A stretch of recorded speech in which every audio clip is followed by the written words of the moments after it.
아브라함과 이삭과 이제 야곱의 이야기를 지나서 오늘 본문 창세기 37장은 이제 요셉이 등장하고 또 요셉의 이야기로 이야기가 시작됩니다. 요셉이 17살에 하나님의 꿈이 이제 요셉에게 임하게 됩니다. 그 꿈은 히브리어로 할롬이라는 단어입니다. 이 할롬은 뜻은 의미는 이렇습니다. 세우다, 회복시키다라는 의미입니다. 그런데 우리는 이 요셉의 꿈들을 바라보면서 별과 또한 달과 11별이 이렇게 요셉에게 절하는 것, 그리고 단들이 둘러서서 이제 요셉에게 절하는 이 두 가지의 이 꿈을 생각하면서 요셉의 꿈은 바로 총리가 되는 것이었구나 우리는 생각을 하게 됩니다. 그런데 이 두 꿈들을 이렇게 한번 생각해 보십시오. 요셉이 총리가 되는 것이 이 꿈이라고 한다면 메시아가 바로 요셉의 자손에서 나와야 하는 것 아닙니까? 그런데 창세기 49장 10절에서 말씀을 보면 이렇게 기록되어져 있습니다. 그 유다를 떠나지 아니하면 규가 유다를 떠나지 아니한다고 말하고 있고요. 통치자의 지팡이가 그 발 사이에서 떠나지 아니하기를 실로가 오시기까지 이르니니 이렇게 기록되고 있습니다. 그러니까 마지막 야곱의 그 유언에서 유다를 향한 유언을 이렇게 자세히 보면 규가 유다를 떠나지 않을 것이다 라고 기록되어져 있고요, 통치자의 지팡이가 그 발 사이를 떠나지 않을 것이다 라고 기록되어져 있습니다. 근데 이거보다 더 중요한 내용이 그 이후에 나와 있습니다. 바로 메시아를 상징하는 이 실로가 오기까지 이를 것이다 라고 기록되어져 있습니다. 실로는 가나안 땅에서 하나님의 법궤와 또한 성막을 잇는 장소였습니다. 또한 실로는 이 땅에 오실 메시아를 상징하는 말이기도 합니다. 그래서 이 요셉의 꿈은 사실은 총리가 되는 것이 아니라 자기를 배신하고 팔아넘긴 그 가족들, 그 가문을 구원해내기 위해서 하나님께서 꿈을 허락하여 주셨고 그 꿈을 꾸게 하여 주셨습니다. 그리고 또한 기근 가운데 어려움에 처했을 때 그의 가문이 요셉을 통하여서 구원을 받게 된다는 내용입니다. 그리고 제일 중요한 것은 이 유다의 가문 가운데 바로 예수 그리스도가 오시게 된다는 사건이죠. 사랑하는 성도 여러분, 여러분의 가문 속에 하나님의 은혜가 임하기를 원하신다면 바로 하나님의 꿈, 내 자신의 꿈이 아니라 하나님의 꿈, 바로 비전, 하나님이 세워주시고 회복시켜주시는 그 꿈, 바로 하나님의 꿈과 예수님의 꿈을 꿀 수 있기를 간절히 소망합니다. 그럴 때에 하나님께서 우리에게 은혜를 베풀어 주실 줄 믿습니다. 바로 하나님의 꿈, 그리고 또한 신약시대에 살고 있는 예수님의 꿈은 과연 무엇입니까? 바로 하나님의 나라였습니다. 바로 하나님의 통치를 받는 나라가 예수님의 꿈이었죠. 이 소망을 우리 안에 간직할 수 있기를 바랍니다. 하나님이 우리의 가정을 다스려 주십시오. 우리의 가정을 통치해 주십시오. 하나님께서 이 나라 이 민족을 통치해 주십시오. 하나님께서 우리 대구제일교회를 통치해 주십시오. 또한 이 전쟁과 기근과 핍박과 환난 가운데, 또한 지진 가운데 있는 소외받고 어려운 사람들을 주님의 은혜로 회복시켜 주십시오. 이것이 바로 이 땅 가운데 하나님의 나라를 이루는 기도의 제목이고 바로 예수님의 꿈이고, 그 예수님의 꿈을 우리가 꾸면서 하나님 나라를 확장해가는 저와 여러분 될 수 있기를 간절히 소망합니다. 이러한 꿈이 있을 때, 예수님의 꿈, 하나님의 꿈이 있을 때 하나님께서 반드시 우리의 가정과 또 교회와 이 나라 이 민족을 하나님께서 은혜를 베풀어 주실 줄로 믿습니다. 오늘 본문의 말씀의 배경을 보면 요셉이 옷을 입고 있어요. 근데 그 옷이 중요합니다. 바로 채색 옷이었습니다. 이 채색 옷은 장자들만이 입을 수 있었던 그 당대의 긴 옷이었죠. 일하기도 어려운 옷이었습니다. 관리하고 감독하는 옷이었죠. 요셉, 너는 이제 장자다라고 상속권을 야곱이 요셉에게 주는 것입니다. 그러면 형들의 입장에서 한번 생각해 보십시오. 요셉이 지금 10번째 아들인데도 불구하고 상속권을 이어받았어요. 채색옷을 입었어요. 그리고 이 요셉에게는 하나님이 주신 꿈이 있었습니다. 그런데 그렇다고 요셉이 인간적으로 괜찮았느냐? 성경에는 괜찮았다고 기록되어져 있는 부분이 없습니다. 하나님 말씀에 순종하긴 했죠. 또한 오늘 본문 말씀의 그 37장 윗절에 보면 2절인가요? 거기에 기록되어져 있습니다. 형들에게 잘못된 점을 아버지께 모하는 사람이었어요? 고자질했다는 거예요. 고자질장이었습니다. 그런데 이 고자질장인 요셉에게 하나님께서 일방적으로 찾아오셔서 하나님의 꿈을 일방적으로 또한 요셉에게 임하게 하여 주신다는 사실입니다. 중요한 것은 이 야곱이 이 장자권을 상속을 위해서 이 요셉에게 주었다는 것이죠. 채색 옷을 입었다는 것을 통해서 알 수 있습니다. 여러분들이 만약에 그렇다면 10명의 그 형들이었다면 과연 여러분의 마음은 어땠을까요? 가만 놔두겠습니까? 안 놔두겠습니까? 말이 없으시네요. 요셉보다 인격적으로 성숙한 형들도 있었을 거예요. 지혜로운 형들도 있을 거예요. 담대하고 남자다운 형들도 있었을 거예요. 그런데 장자권이 나에게 오지 않았어요. 요셉은 10번째, 저 밑에 있는 동생인데 나한테는 장자권도 오지 않아요. 그리고 아버지가 이 요셉을 편애해요. 그리고 또한 모든 재산을 요셉에게 상속을 준단 말이죠. 나를 바라봤을 때 나는 꿈도 없어요. 아버지가 나를 좋아하지도 않아요. 약속의 말씀도 없어요. 그러면 과연 나는 어떤 마음이 들겠습니까? 저 요셉 때문에 나에게 이러한 일이 생겼다고 요셉을 질투하고 미워하고 공격하고 싫어하지 않았겠습니까? 사랑하는 성도 여러분, 성도의 존재는 채색 옷을 입은 요셉과도 같은 존재라고 우리에게 알려주고 있는 것입니다. 하나님께서 만세 전부터 우리에게 하나님의 자녀의 표시인 채색 옷을 우리에게 입혀 주신 줄로 믿습니다. 또한 우리가 예수님을 믿고 또한 예수님을 바라보면서 예수님의 꿈을 우리도 꾸기 시작합니다. 하나님 나라를 꾸기 시작하고 그 하나님의 나라를 나도 마음에 품고 복의 사람으로 살아가게 됩니다. 우리는 이렇게 채색 옷을 입은 주님의 백성으로 살아가게 되지요.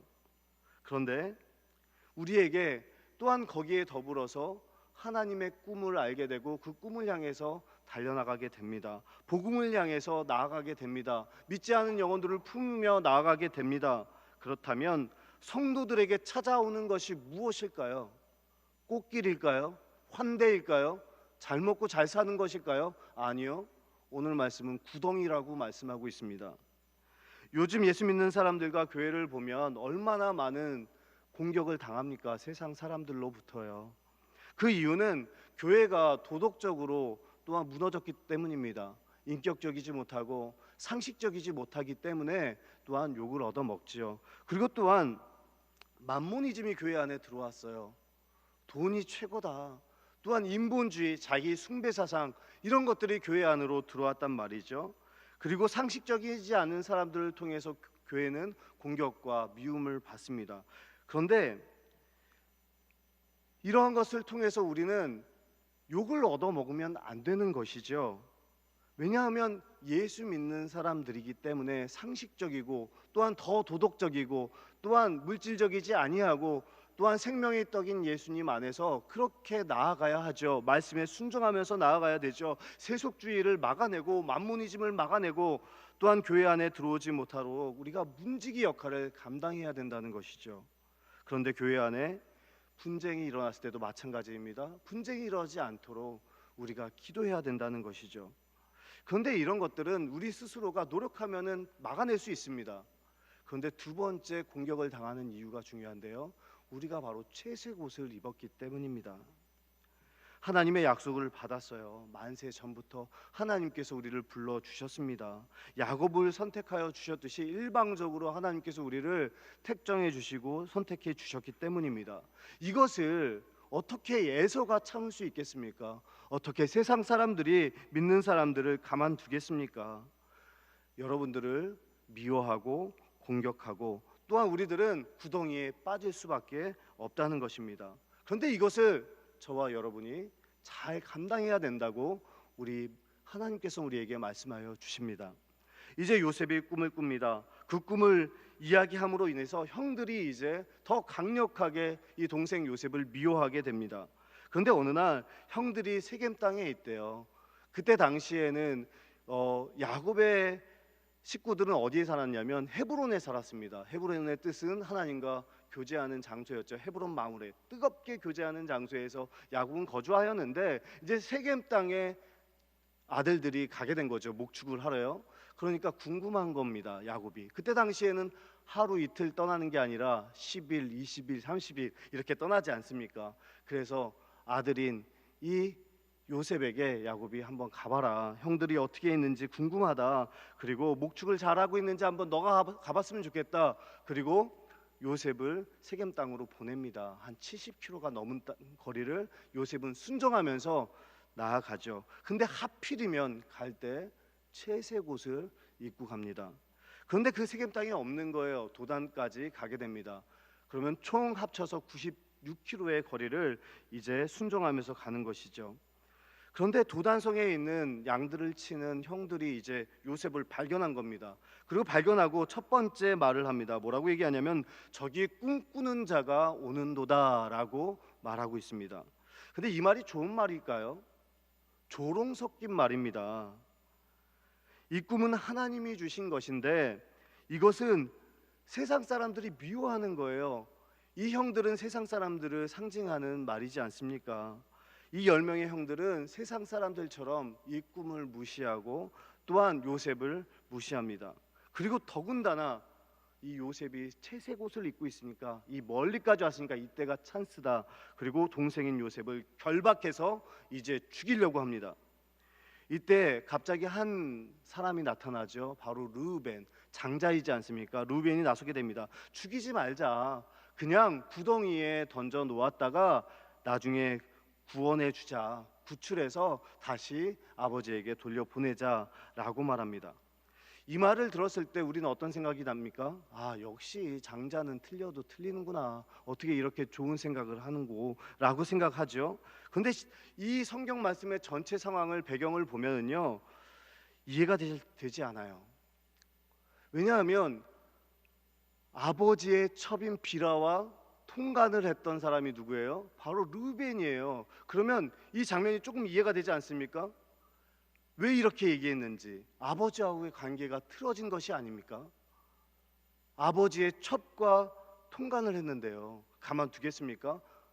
그러니까 르우벤은 상속을 받을 수 없는 것이죠. 그런데 여기서 이렇게 말한 것은 이 요셉, 아버지가 사랑하는 요셉을 구원해 주면서 다시 한번 아버지와의 관계를 다시 한번 회복하기 위한 르우벤의 계획이었던 것이죠. 여기서 두 가지 원리를 우리가 알 수 있습니다. 성도가 채색 옷을 입고 하나님의 꿈을 꾸면 반드시 미움을 받고 공격을 당한다는 사실이고요.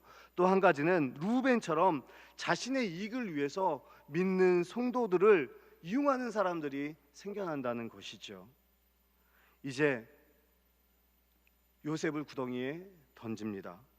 구덩이는 히브리 언어로 도부라고 합니다. 보부라고 합니다. 보부. 이 우물이라는 뜻이죠.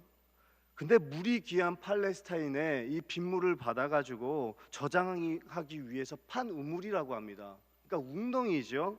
당시의 보르는 10m 정도 되었다고 합니다.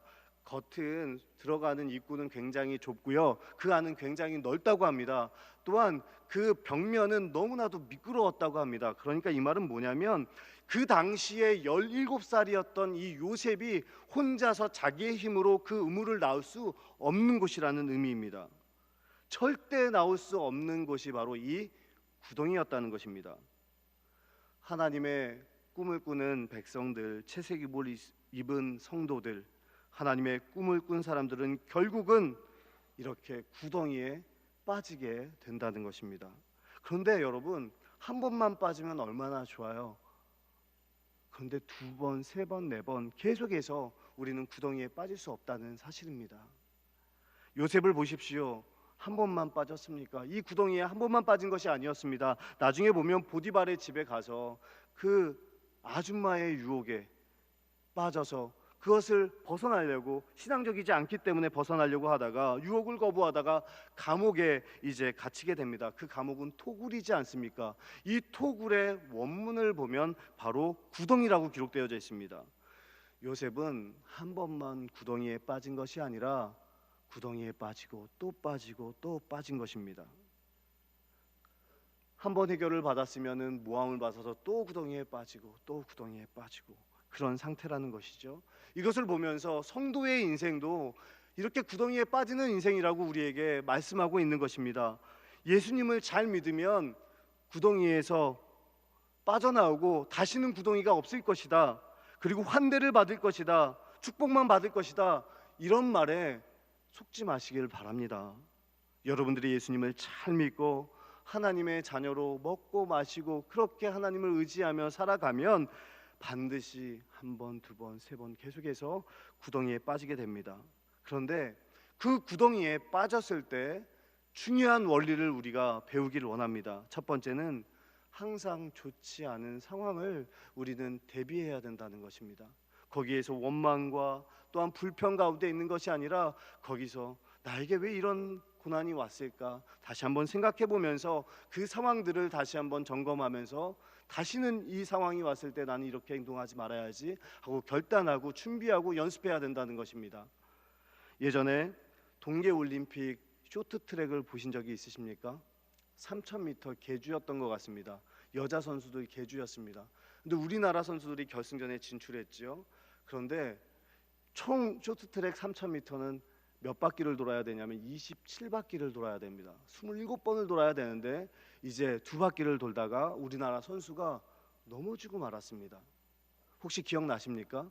넘어졌는데 그 순간 재빠르게 세 번째 한국 선수가 와서 넘어진 선수를 이렇게 손을 이렇게 딱 터치하고 가게 됩니다.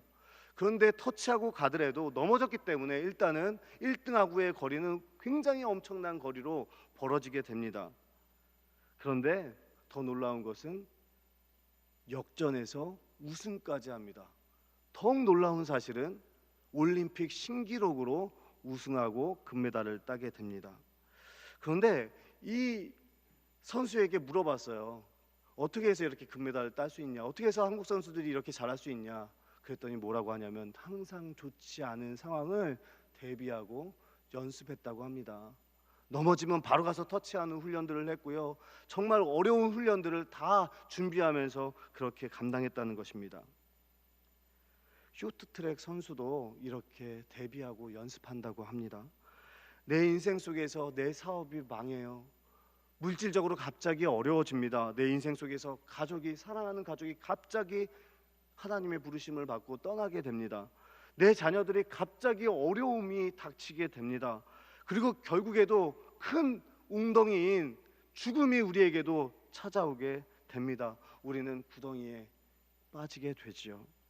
내 힘으로 나올 수가 없습니다. 이런 상황 가운데 여러분들은 어떻게 하시렵니까? 이런 좋지 않은 상황을 준비하면서 여러분들은 신앙생활을 하고 있습니까?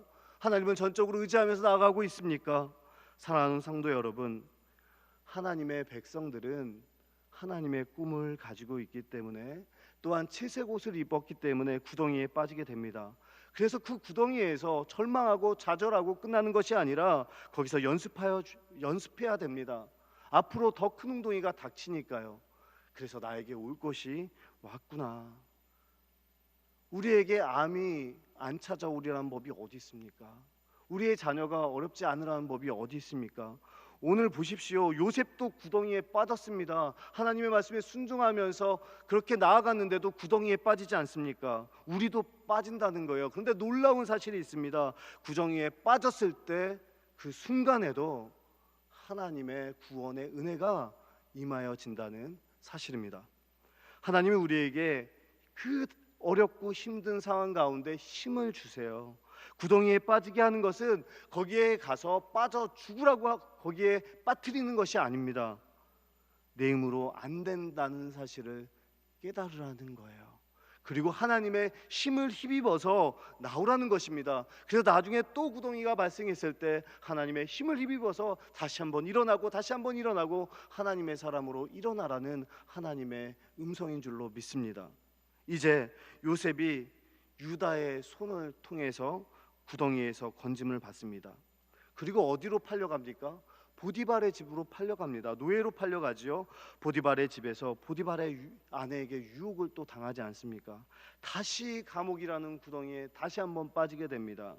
그때 누구를 만납니까? 그때 술 맡은 관원장이 그곳에 기막히게 있는 것입니다.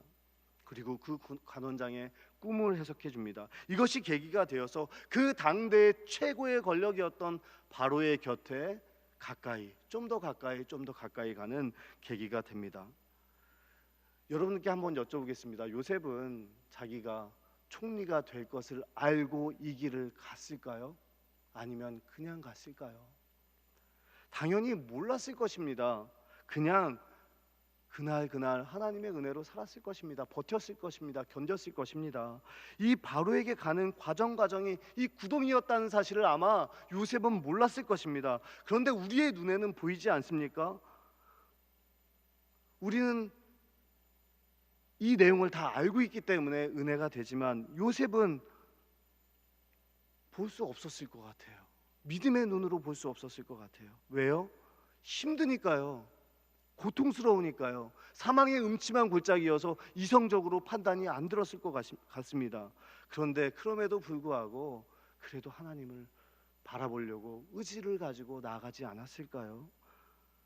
안 보이고 안 믿어지지만 믿어보려고 노력하진 않았을까요? 그런데 믿음의 눈으로 바라봤을 때 그 구덩이는 죽으라고 또한 망하라고 주는 것이 아니라 결국 요새의 꿈을 이루기 위해서, 하나님의 꿈을 이루기 위해서, 또 바로에게 가까이 가게 하기 위한 하나님의 계획이었다는 사실을 이제 요셉은 나중에 알게 됩니다. 우리의 눈에도 안 보입니다. 구덩이에 빠지면요.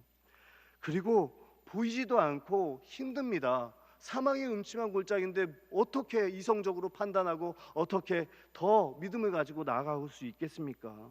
그런데 우리는 이 내용을 통해서 알아야 됩니다. 결국엔 이 구덩이들은 하나님께 가까이 가는 과정이었구나. 그러한 고백이 있을 때 하나님의 은혜가 우리에게 임하여질 줄로 믿습니다. 오늘 중요한 말씀입니다. 본문 말씀 중에 가장 중요한 말씀인 24절 말씀을 함께 읽겠습니다. 24절 말씀입니다.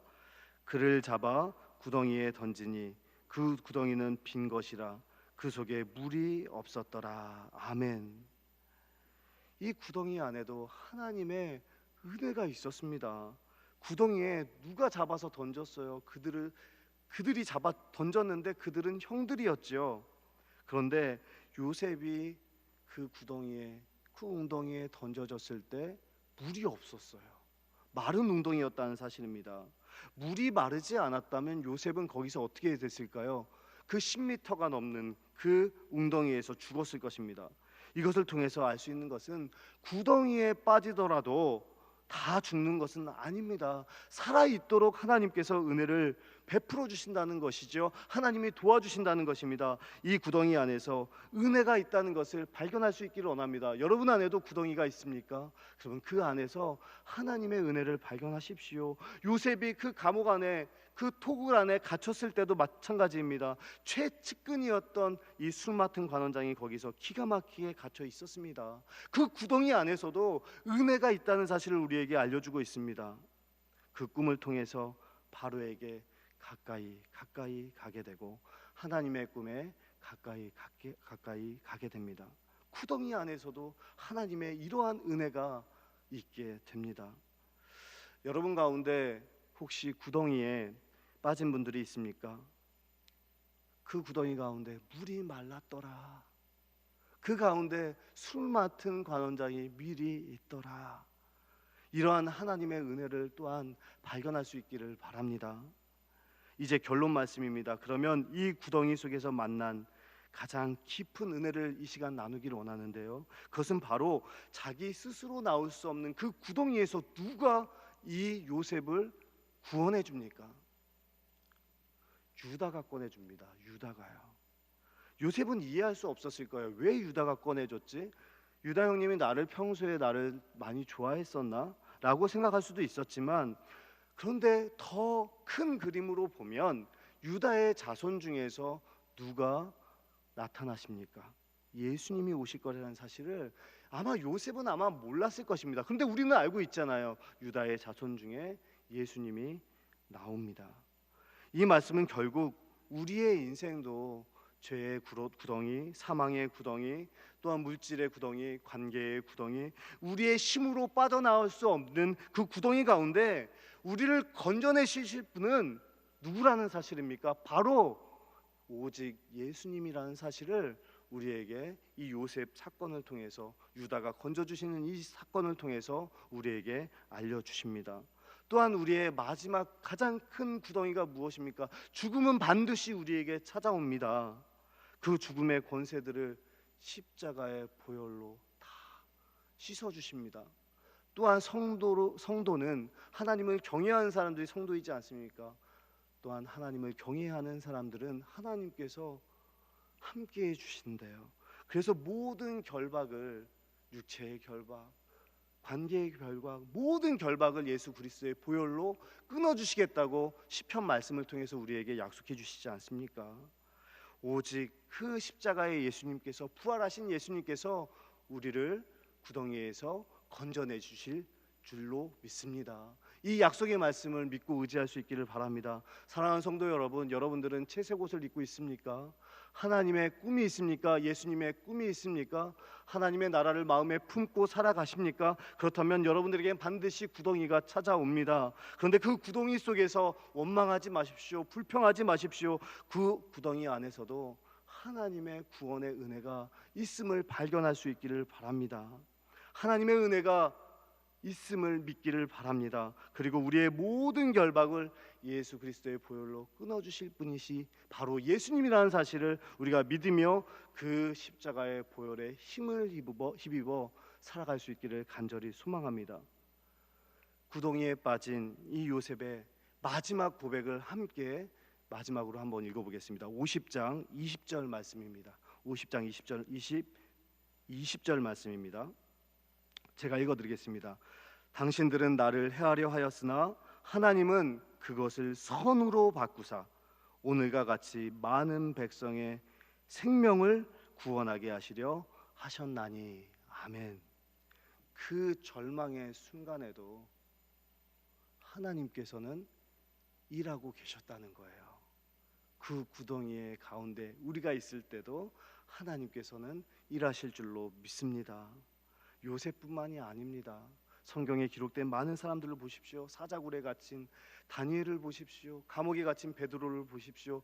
물고기 뱃속에 있는 요나를 보십시오.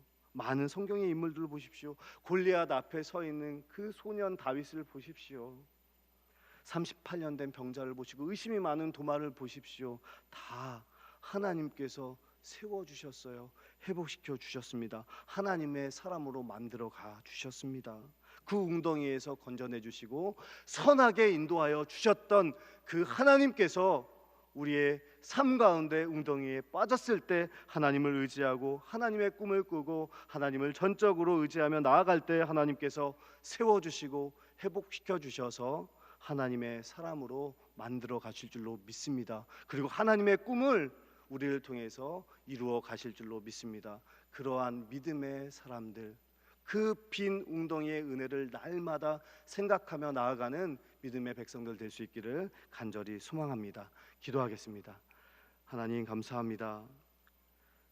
절망의 순간에도, 구덩이의 순간에도 하나님께서는 일하시고 그것을 선으로 인도하여 주실 것을 믿습니다. 요셉에게 함께하여 주셨던 하나님이 지금 우리와 함께하여 주시는 줄로 믿습니다. 그 예수님을 전적으로 의지하며 우리를 건져내실 분은 오직 예수님뿐이 없다는 사실을 마음에 늘 깊이 생각하며 힘들고 어려울 때마다 주님이 주시는 새 힘으로, 그 십자가로, 그 부활의 예수님의 힘을 힘입어서 일어나고 또 견디고 살아가고 예수님의 꿈을 함께 나누며 살아가는 하나님의 자녀가 될 수 있도록 인도하여 주옵소서. 예수 그리스도의 이름으로 간절히 기도하옵나이다. 아멘.